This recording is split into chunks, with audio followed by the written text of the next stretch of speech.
ಎಲ್ರಿಗೂ ನಮಸ್ಕಾರ. ನಮ್ಮ ಅಡುಗೆ ಚಾನೆಲ್ಗೆ ಸ್ವಾಗತ.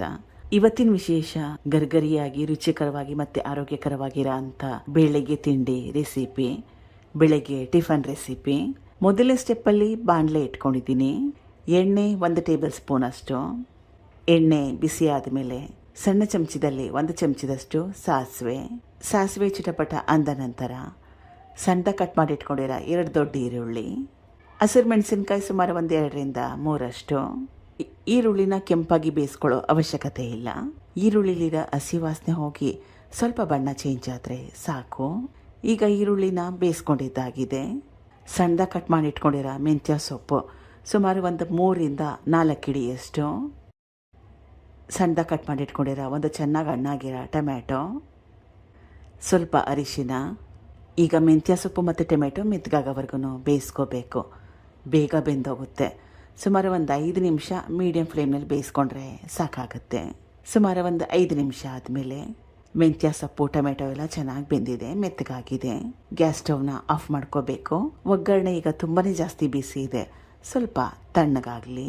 ಈಗ ಬೇಯಿಸಿಟ್ಕೊಂಡಿರೋ ಮೆಂತ್ಯ ಸೊಪ್ಪು ಟೊಮೆಟೊ ಎಲ್ಲ ತಣ್ಣಗಾಗಿದೆ. ಇದು ಅಕ್ಕಿ ಹಿಟ್ಟು ಸುಮಾರು 1/4 kg ಅಷ್ಟು.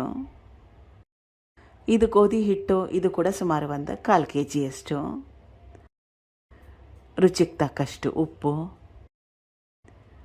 ನೀರನ್ನ ಹಾಕ್ಕೊಂಡು ಕಲಿಸ್ಕೊಳ್ಳೋಕೆ ಮುಂಚೆ ಒಂದು ಸಲ ಚೆನ್ನಾಗಿ ಕಲಿಸ್ಕೊಂಡ್ಬಿಡಬೇಕು. ಈಗ ಸ್ವಲ್ಪ ನೀರನ್ನ ಹಾಕ್ಕೊಳ್ತಾ ದೋಸೆ ಹಿಟ್ಟದಲ್ಲಿ ಕಲಿಸ್ಕೋಬೇಕು.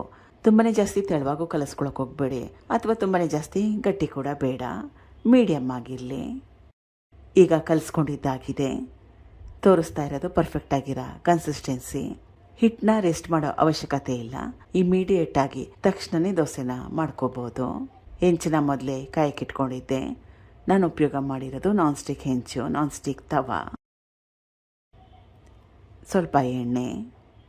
ತರಕಾರಿಗಳನ್ನ ತುಂಬ ಜಾಸ್ತಿ ಹಾಕ್ಕೊಂಡಿದ್ದೀನಿ, ಅದಕ್ಕೋಸ್ಕರವಾಗಿ ದೋಸೆ ತೆಳುವಾಗಿ ಹಾಕಲಿಕ್ಕೆ ಕಷ್ಟ ಆಗುತ್ತೆ. ಸ್ವಲ್ಪ ದಪ್ಪ ಹಾಕ್ಕೋಬೇಕು. ಒಂದು ಕಡೆ ಚೆನ್ನಾಗಿ ಕ್ರಿಸ್ಪಿಯಾಗಿ ಗರಿಗರಿಯಾಗಿ ಬೆಂದ ಮೇಲೆ ತಿರುವಾಕೋಬೇಕು.